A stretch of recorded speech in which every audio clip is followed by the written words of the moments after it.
All right, I just want to go over this quiz 13 and 14 in my Econ lab. Should be fairly easy to do, follow along my directions. But as we go through it, again, we should look at one of the themes to the course. It's going to be an essay question on the final. It should be incorporated into your paper. Look at these two competing economic models because you want to look at, again, with your paper, both sides of an issue.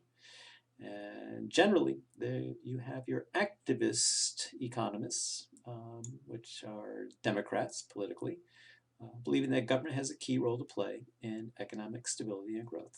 Gives one of the tenets here of activists that markets have flaws. And the government has to play a role to correct some of these flaws. And the classic case is, again, with minimum wage. Some employers, if they had their chance, would pay workers a lot less than the minimum wage, $2 or $3 an hour for certain things.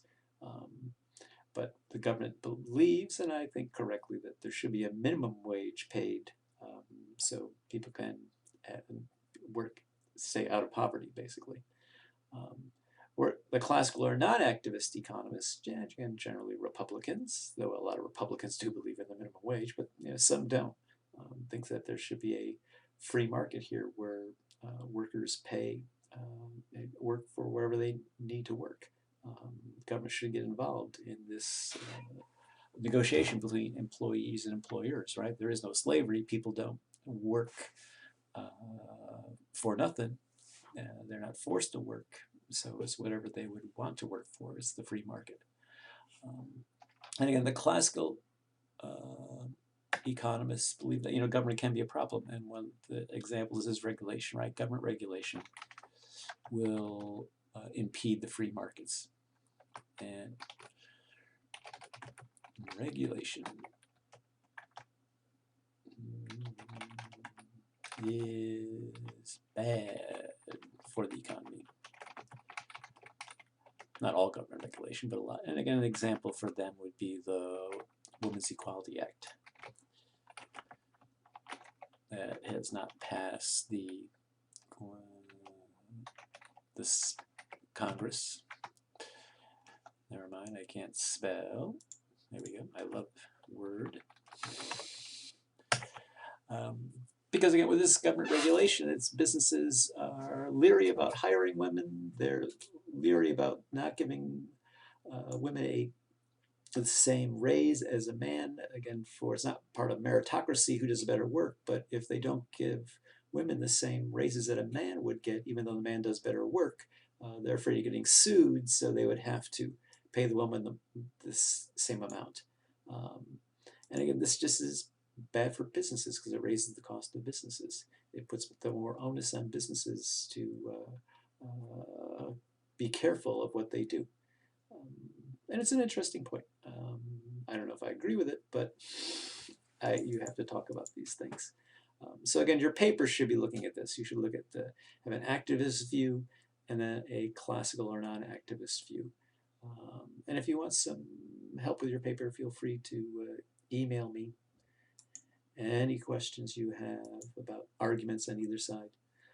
So here, let's take a quick look at this quiz then. So this is first one. What measures the output per hour work? Per hour work is, again, it's labor productivity, how productive labor is.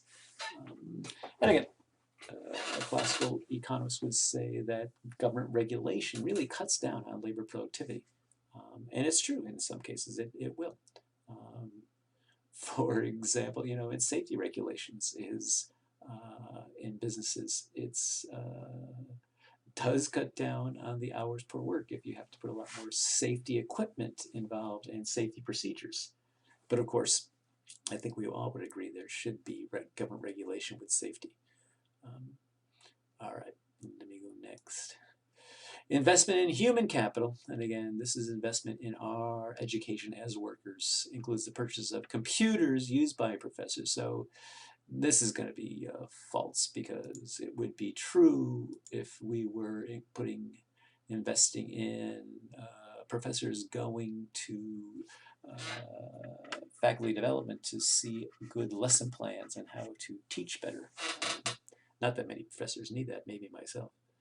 All right, let me go next. Which of the following may influence technological progress? Again, putting money into technology. Again, monopolies will always is a good idea. That will help technological process because basically you have to be bigger market, which is the same as this one. Monopolies have a bigger market, so they have the scale of the market, so they can invest more in research and development. So basically, it's all the above on this one. Fairly easy. Check my answer. Yeah, I know that one.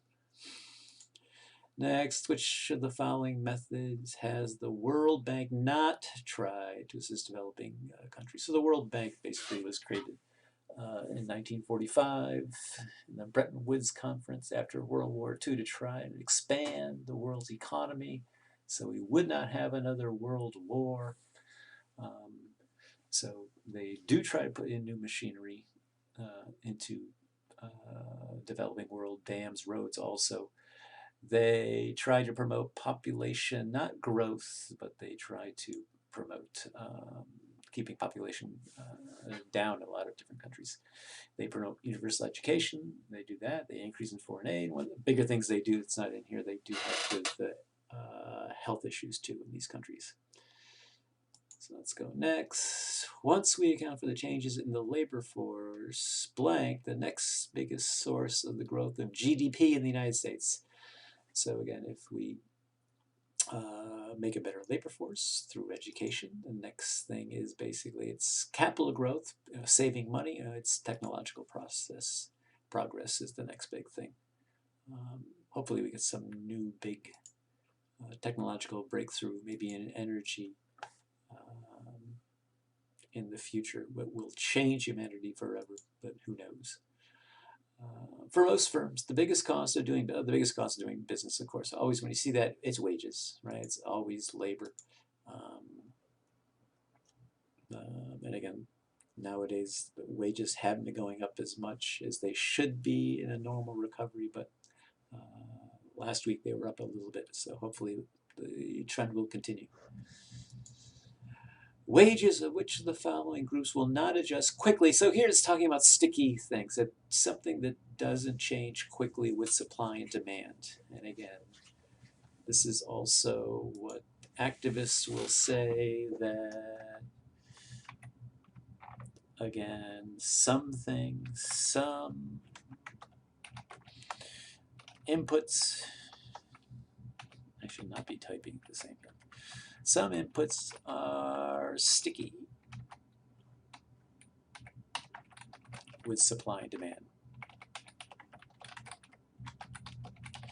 Things don't change quickly when supply changes, when demand changes. You would expect where supply and demand meets, there's a lot of dynamic interaction, but some things are slow to change. For example, wages sometimes are sticky. They have been sticky. So which ones will not just quickly? Movie stars, again, that the price of that goes up or down all the time, right? Defense lawyers in a private practice, again, probably a little bit more than movie stars. But self-employed tax accountants, again, if you're self-employed, you got to be, you're very sensitive to what's going on in the economy. High school teachers generally have a contract, right? So if you see any union choice here, they work on a yearly contract, a 5-year contract. So again, their wages are locked in. So that's part of the stickiness. Next, which of the following products is most likely to have a sticky price? Again, the price would not go up or down quickly. So again, the wages of a Hollywood star, we always said a gallon of gasoline. No, Lord knows we all know that goes up or down recently. Thank God, going down recently. Heavy machinery, again, this is what's called a durable good. They're generally a little more stickier. It takes a while to change the price, like say of a tractor. Ounce of gold goes up and down every second on the market, basically. But heavy machinery does take a while for the prices to change. calculating MPS and MPC. Again, MPS, marginal propensity to save, and marginal propensity to consume. So if there's a marginal, right? If there's an increase in income, so here they're increasing by $300, right? You get a $300 raise. Her consumption is increased by $120. So the 300, she saves 180 and she consumes 120. So her marginal propensity to consume, and again here I'll get my Excel out, let me see, 120 and 300, right? So her marginal propensity to consume is 120 divided by 300.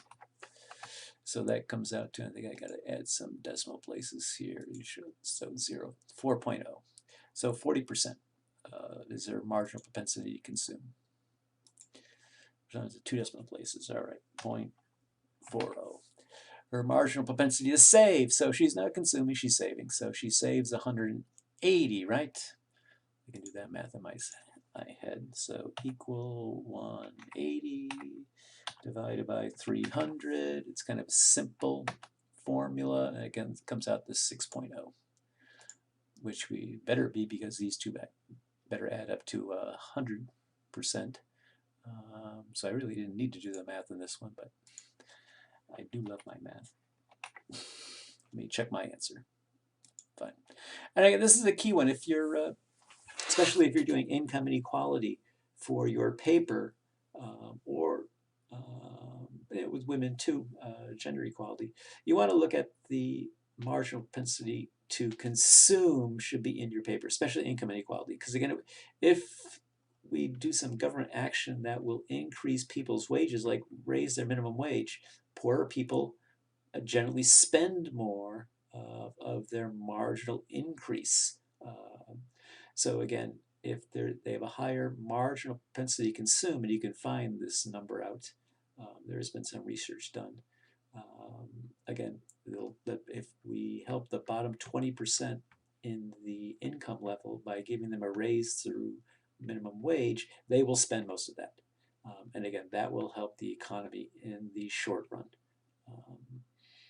So again, richer people tend to have a higher marginal propensity to save, right? You give them more money, they're already spending as much as they want because they're very rich. So generally they just put it in the bank. All right, state and local governments during a recession, and this is what happened.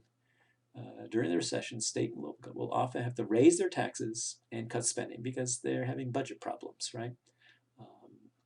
In order to keep their own budgets balanced. A large number of states do this. The national level, the aggregate demand curve will, again, you're cutting people's basically income by raising their taxes and spending less. So it's going to, I know this is going to shift aggregate demand to the left. So I got to look shift to the left. Is there any other shift to the left? Not shift to the, it's going to be shift to the left because both these actions are contractionary, right? They're spending less and then they are raising taxes. Again, this is what happened, and it exacerbated the Great Recession. Fine, okay. Shown at the right is aggregate demand curve. Okay, here's aggregate demand. Congress has decided to enact a tax cut, so people are getting money, right? For people less than $50,000 in gross income. So this is going to, again, of course, people that make less than $50,000, their marginal propensity to consume is higher, so they're going to generally spend that money. So it's going to shift aggregate demand out to the right. So I'm going to use my little line here, and then shift aggregate demand there, and then check my answer. Great. Next, again, makes sense. So again, this would be a good one to put on the in your paper if again you're looking to increase minimum wage. This is what's going to happen. Aggregate demand is going to shift to the right. Again, if we had the long run average supply curve here, it would increase output but at a higher price level, and there may be inflation. So again, if you look at an activist, basically they are not worried about inflation that much. should do some math here, but there, again, inflation happens. The classical economists, inflation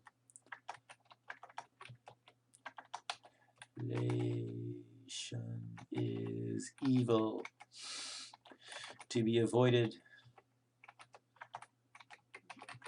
at all cost. All right, let me go back to my quiz here. I'm going to go to my next one. So again, here we're looking at the short run average supply curve. So use a 3-point curve line drawing tool to draw the new label on short run supply curve. Shows the decrease in material cost. So costs have gone down. So this is going to shift my average supply curve to the right, because I can produce more because my costs are going down. Let me check my answer. Yes, I am correct. So watch here. When you do it, it may be a little bit different here, but something is going to help supply. Again, cutting costs is going to shift it to the right. Something's going to hurt supply is going to shift it to the left. So watch how it's worded. It may be worded when you take it differently. This one. And let's see, we're going to do one more drawing thing. We're going to draw the long run aggregate supply curve again. In the long run, the average supply, there is that, again, the limit to what one can create at one time. If we're at full employment, full utilization of our factories, there's only so much you can produce. And in the long run, it's going to be a straight line up and down. Make it somewhere straight up and down. Takes me 2 clicks. That's it. In the long run, the aggregate supply curve changes when there are changes in not demand, not consumer presence, not national debt, the factors of production and technology. And again, this is one of the key one for the classical economists. Don't play games by trying to stimulate the economy by putting a tax cut for poor people. Don't try to stimulate the economy by spending more money, the federal government spending more money on roads and bridges and infrastructure to put people to work, because really we need that would actually do the factors of production technology. But one of the key things is helping businesses. And the thing to helping businesses is let the markets run free with less government intervention. So let me check my answer on this one. Yeah, that's okay. I think that's it, right? Yeah, that's it. So try to go through this homework. Maybe I'll change it so you can have 3 chances through it to get it right. And again, look at chapter 13 and 14 and try to see where activist and classical, again, the president is very much of an activist, believes that government should stimulate the economy more right now to, again, bring wages up, to get bring our unemployment down. Republicans who just won the last election are very non-activist. Right? Again, the government is more of a problem than a help. So any questions, just send me an email.